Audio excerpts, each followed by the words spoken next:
son royaume ne passera jamais. Amen. Alléluia. Amen. Les hommes qui vont s'asseoir sur les trônes de ce monde, eux, ils vont passer. Mais lui, quand il s'assera sur son trône, il ne passera jamais. Amen. Parce qu'il est éternel. Amen. Les choses de ce monde passent. C'est comme l'herbe. Ça prend une beauté pour une dame, mais quand le soleil arrive, ça frappe. Mais celui dont je parle, il est lui-même le soleil. Le soleil a peur de le frapper. Il a peur du soleil. Quelqu'un n'a pas dit Amen. Il est le créateur du soleil. Il n'a pas besoin du jour pour prier parce qu'il est la lumière du monde.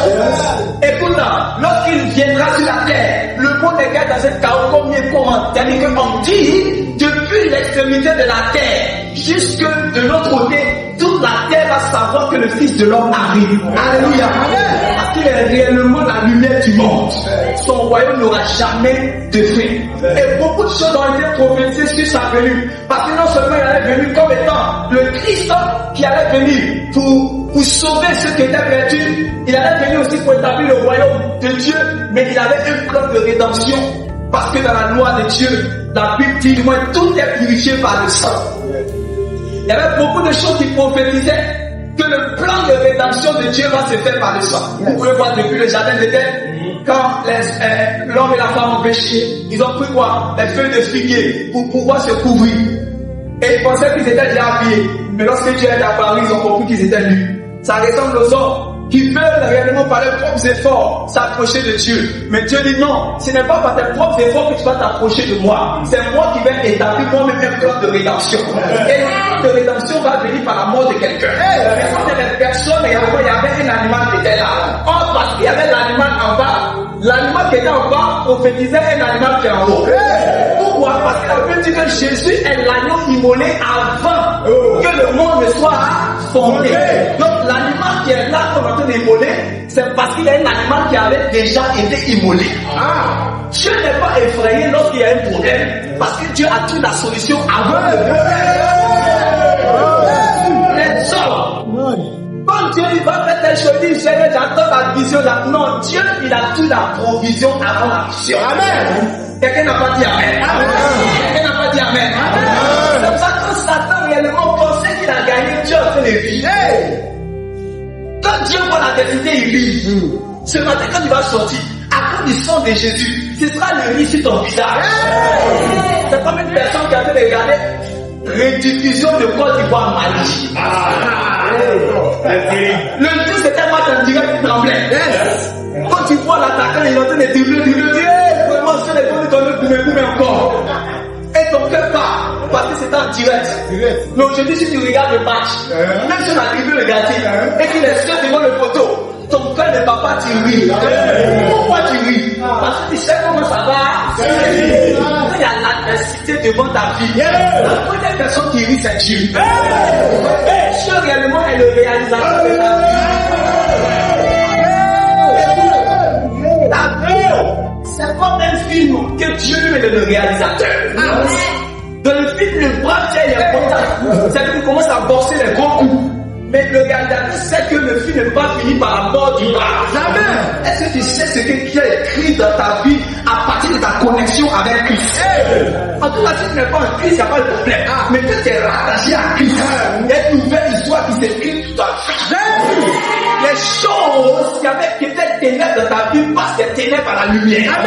Les choses qui n'avaient plus de sens, qui étaient dégradées, ça devient réellement, ça prend une forme. Donc il a dit au commencement, Dieu créa les cieux et la terre. La terre était informe et vide, mais Dieu n'est pas resté au ciel. Je vais me contenter de recevoir mon adoration au ciel. Dieu a vu l'état catastrophique de la terre. Et Dieu n'est pas resté indifférent parce qu'il est le Dieu miséricordieux. Il ne peut pas plaisir à voir le diable manipuler ta vie par le Christ. Et les ténèbres. Et Dieu s'est levé et il a relâché sa parole. Ma Bible dit dans les textes, il criait à l'Éternel et Dieu relâcha sa parole. Et sa parole fait. Et la parole apporta la vie. Pourquoi?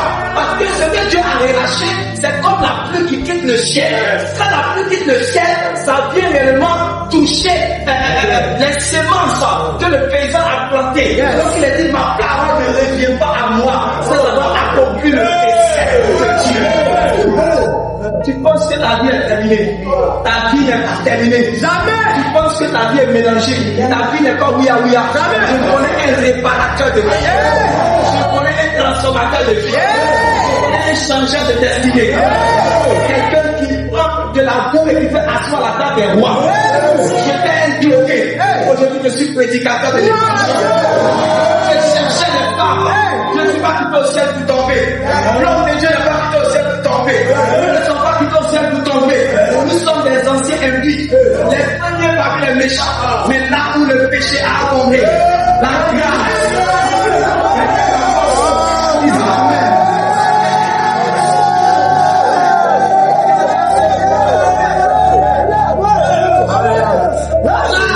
Au sol de l'agneau, on ne peut plus m'appeler selon mon passé. Pas possible. Ce n'est pas possible. Si tu es ancien voleur, si tu es ancien voleur, mais aujourd'hui prédicateur, quelle merveille. C'est vraiment terrible, une tragédie de ne pas réellement connaître ce Jésus. C'est vraiment une tragédie de ne pas être marqué par le sang de Jésus. Si quelqu'un est marqué par le sang de Jésus, même s'il n'a pas de millions dans sa poche, il a la personne la plus précieuse aux yeux de Dieu. Il y a des gens qui ont des millions dans leur poche, mais ne sont pas précieux comme réellement toi tu es précieux. Il y a un privilège encore plus particulier. Regardez, est-ce que Dieu a dit à tout le monde, celui-ci est mon fils bien-aimé? Voilà, en réalité, il y a quelque chose qui vient de mon esprit. Avant, Isaac avait 2 fils. Et l'autre réellement qui était Jacob. Regardez ce qui va se passer. Je vois une prophétie dans cette affaire. Quand il vient pouvoir recevoir l'héritage, l'autre est parti à la chasse. Et l'autre était avec sa mère et il voulait recevoir la bénédiction. Et sa mère lui a donné un secret, tellement secret. Elle dit, quand tu vas rentrer, peut-être d'abord on va te trahir, mais au moins, prends les vêtements, c'est-à-dire que la peau est mise sur toi. Quand il va te toucher, le fait qu'il te touche, même si tu es Jacob, tu deviens l'autre. Est-ce que tu comprends? Maintenant, voici la prophétie. Le Fils unique du Dieu vivant s'appelle Jésus-Christ. Lui, il est béni de Dieu. Nous, le péché nous a envoyé dans la malédiction. Donc la bénédiction n'est pas pour nous. Donc quand on vient rentrer dans la présence du Père pour recevoir sa bénédiction, tant que tu viens réellement, tant que tu ne prends pas la parole, tu glandes Jésus, tu es maudit. Et quand tu prends son apparence, tu ressors béni. Partialité. Si quelqu'un a pris le vêtement du Fils de Dieu et resté encore maudit dans sa vie.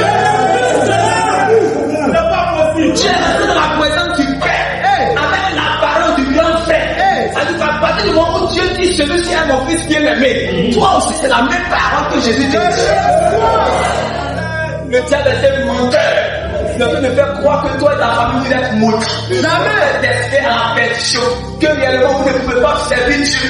Mais laisse-moi te dire, toi et ta maison vous servirez l'Éternel. Amen. Ni par la force, ni par la puissance. Mais c'est parce que tu as choisi Jésus-Christ dans ta vie et t'as marqué par le sang. Alléluia.